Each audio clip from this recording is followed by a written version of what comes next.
Shalom Bapak Ibu Saudara. Shalom. Sudah siap melangkah di tahun yang baru? Siap. Siap. Siap? Siap, Pak. Mantap. Ya. Seperti tema kita, memuji kebesaran Tuhan. Dalam mengakhiri tahun ini, memasuki di tahun yang baru, kita patut mengakhiri semuanya dengan pujian syukur kepada Tuhan. Amin ya Bapak Ibu ya. Amin. Kita semua bersyukur. Saya yakin dan percaya kita yang datang di malam ini sungguh-sungguh menghayati kasih Tuhan dalam kehidupan kita secara pribadi. Dan puji Tuhan banyak ya. Biasanya itu sedikit kalau ibadah kunci tahun itu, karena sibuk sekali di rumah mempersiapkan minuman-minuman, kue-kue, makanan-makanan dan lain-lain untuk dipakai acara tutup tahun. Tapi bersyukur malam ini kita semua hadir seperti ibadah hari Minggu ya. Jadi banyak. Dan karena itu kita patut memuji, memuliakan Tuhan, memuji kebesaran Tuhan. Dalam bahasa Raya di gua umpudi kamala biranna puang. Umpudi kamala biranna puang.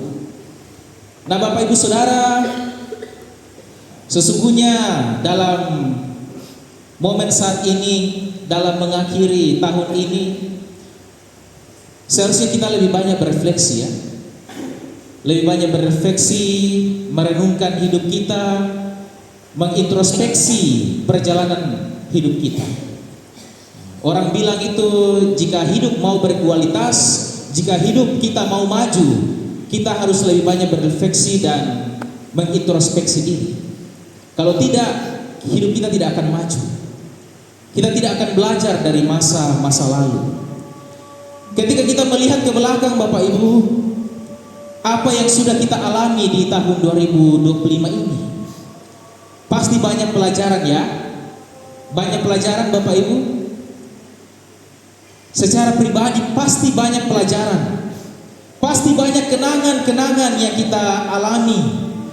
Entah itu kenangan yang buruk, kenangan yang indah, kenangan yang pahit, masalah-masalah, persoalan kita hadapi. Tetapi juga banyak berkat-berkat yang kita dapatkan. Kalau kita hitung-hitung Bapak Ibu, mana yang lebih banyak? Berkat. Kesusahan atau berkat? Berkat. Bersyukur kalau kita masih bisa melihat berkat Tuhan itu yang lebih banyak dalam kehidupan kita. Karena memang itulah yang kita alami. Kasih sayang Tuhan itu melimpah dalam kehidupan kita Bapak Ibu. Segala sesuatu yang dirancangkan oleh Tuhan itu menjadi indah. Itu menjadi indah. Atau mungkin sampai di akhir tahun ini kita belum melihat ya, belum melihat rencana Tuhan yang indah itu. Tetapi Bapak Ibu Saudara percayalah, kalau kita masih ada di penghujung tahun ini, itu rencana Tuhan dan itu indah bagi kita. Dan itu merupakan kesempatan bagi kita untuk melihat, untuk menikmati rencana-rencana Tuhan yang indah di tahun yang akan datang. Amin ya. Nah, Bapak Ibu Saudara, saya tidak tahu secara pribadi bagi kita. Tetapi bagi orang lain, kadang-kadang bagi mereka itu dari hari ke hari, tahun ke tahun itu sama saja. Nah, kalau kita merasa dalam hidup kita bagaimana? Dari tahun kemarin sampai tahun ini, atau kita flashback ke tahun-tahun yang lalu, bagaimana perasaan kita? Apakah biasa-biasa saja? Atau ada perubahan dalam diri kita? Bagi sebagian orang biasa saja. Ibarat tutup tahun itu hanya ganti kalender saja, ganti angka saja. Bahkan dalam pergantian umur pun seperti itu ya, hanya ganti tanggal saja. Sama saja. Jadi mereka tidak mampu melihat hal-hal yang berubah dalam kehidupan mereka. Tapi Bapak Ibu Saudara, bagi kita orang yang percaya berbeda, harus berbeda. Karena setiap hari, setiap waktu adalah perjalanan kita bersama Tuhan. Perjalanan kita bersama Tuhan. Namun seringkali kita tidak sadari hal itu. Karena apa Bapak Ibu? Karena kita lebih sering mengambil jalan kita sendiri. Kita lebih sering mengambil jalan kita sendiri. Kita lebih sering mengikuti kehendak-kehendak kita, sehingga kita tidak merasa kita berjalan bersama Tuhan. Itulah yang membuat kita tidak merasa bahwa Tuhan itu bersama-sama dengan kita.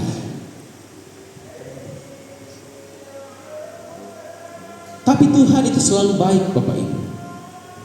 Meskipun kita seperti domba yang tersesat, domba yang mengambil jalan kita sendiri, tetapi firman Tuhan katakan apa?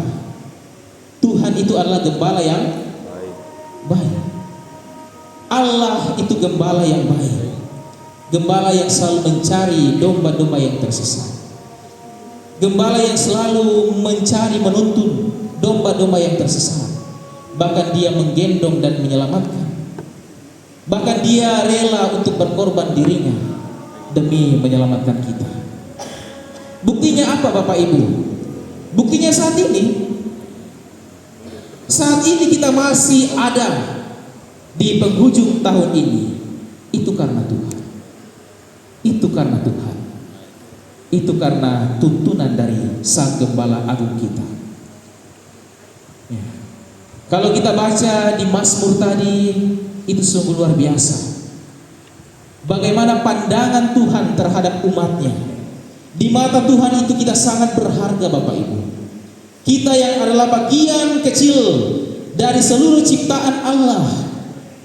Dikatakan bahwa kita diberi kuasa, kita dikhususkan, kita tersendirikan, kita yang diciptakan menurut gambar dan rupa Allah. Menurut gambar dan rupa Allah. Bahkan apa? Bahkan Tuhan memberikan kita mahkota kemuliaan dan hormat. Manusia yang hina tetapi sekaligus mulia. Kita hina karena kita dicipta dari debu Bapak Ibu. Dari debu.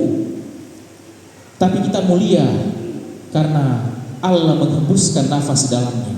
Dan Allah menjadikan kita sebagai mandataris Allah. Posisi kedua dari Allah untuk berkuasa atas seluruh ciptaan yang ada. Ini sungguh luar biasa Bapak Ibu. Kita diberi mandat untuk berkuasa atas semua makhluk ciptaan lainnya. Dengan cara apa? Dengan cara saling melayani, dengan cara saling memperhatikan, saling membangun, menjadi pekerja Kristus. Dengan demikian, tugas manusia adalah memelihara gambar Allah yang ada pada dirinya dan menjadi pewaris Allah di tengah-tengah dunia ini untuk menjalankan tugas sesuai arahan dari Allah, sesuai arahan dari yang mengutus kita.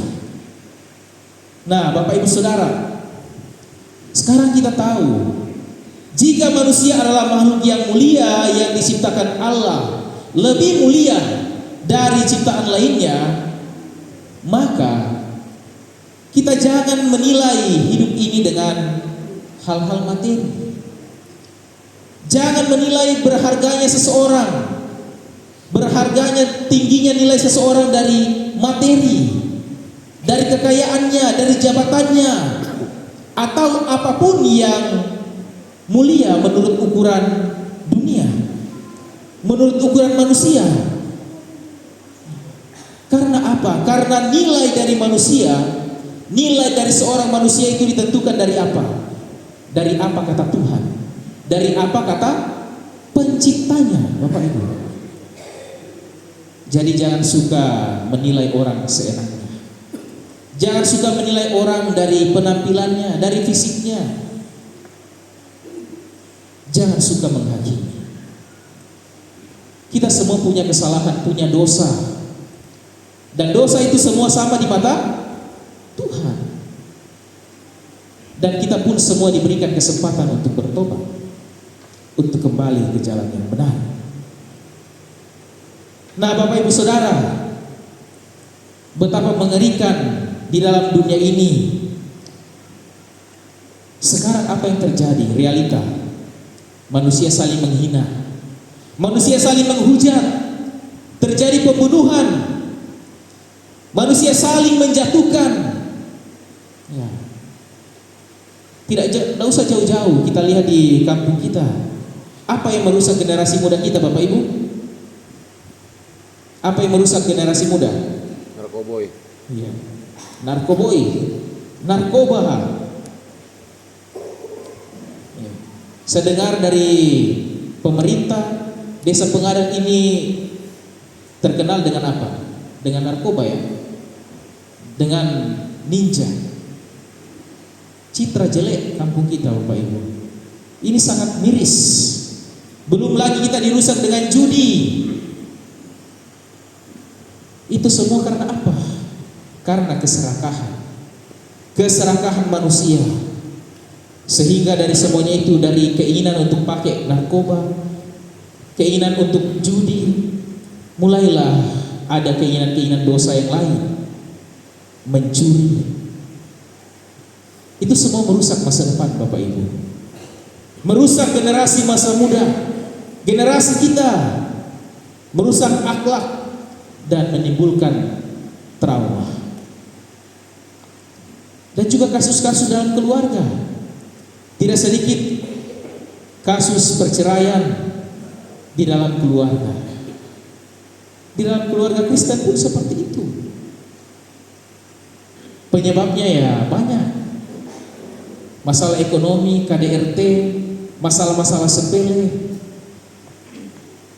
Ini yang terjadi di sepanjang tahun 2025, Bapak Ibu.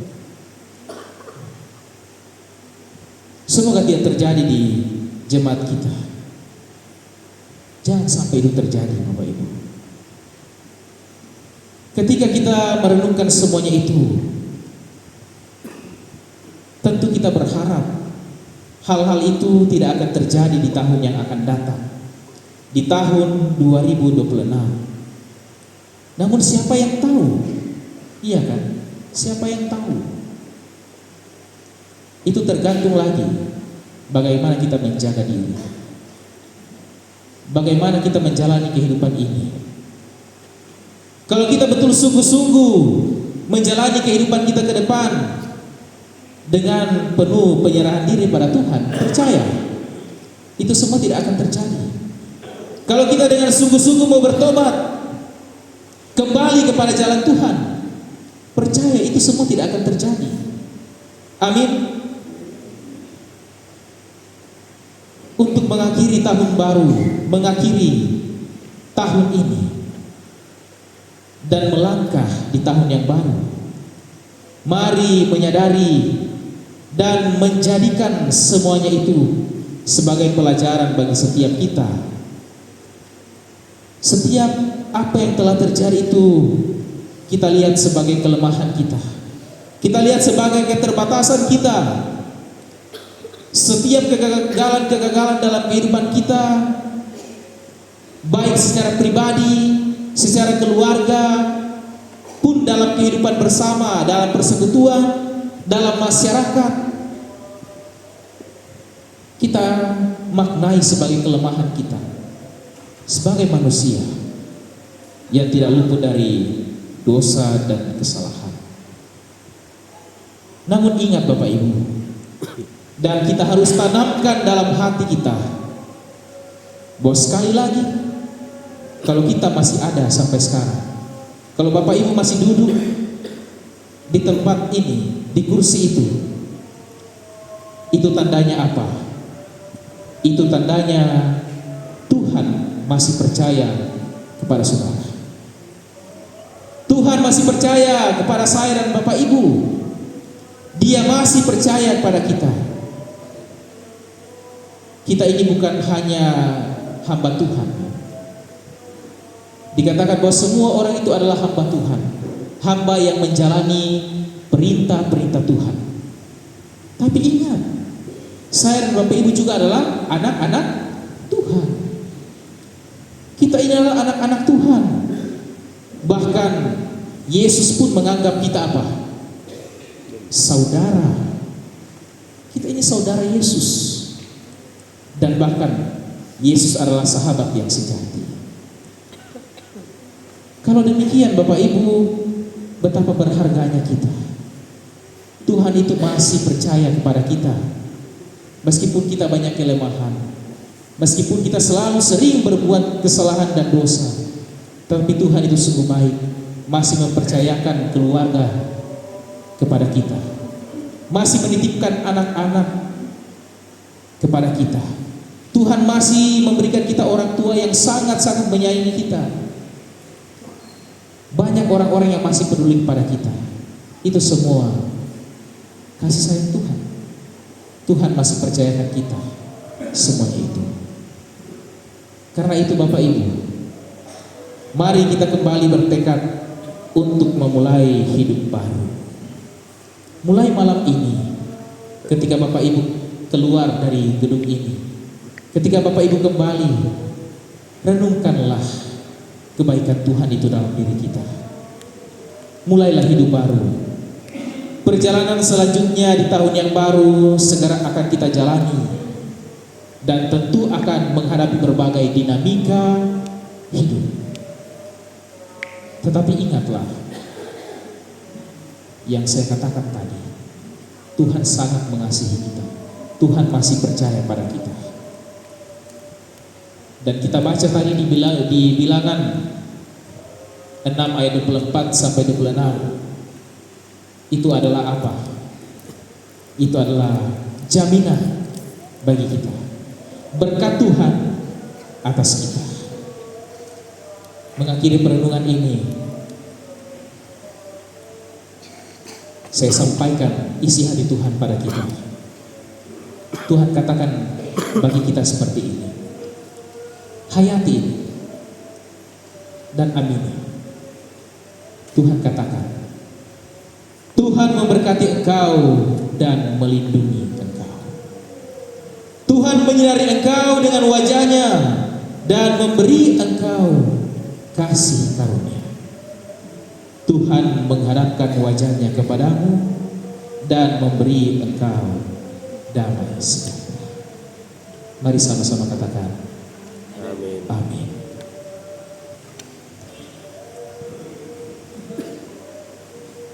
Mari kita masuk dalam saat teduh.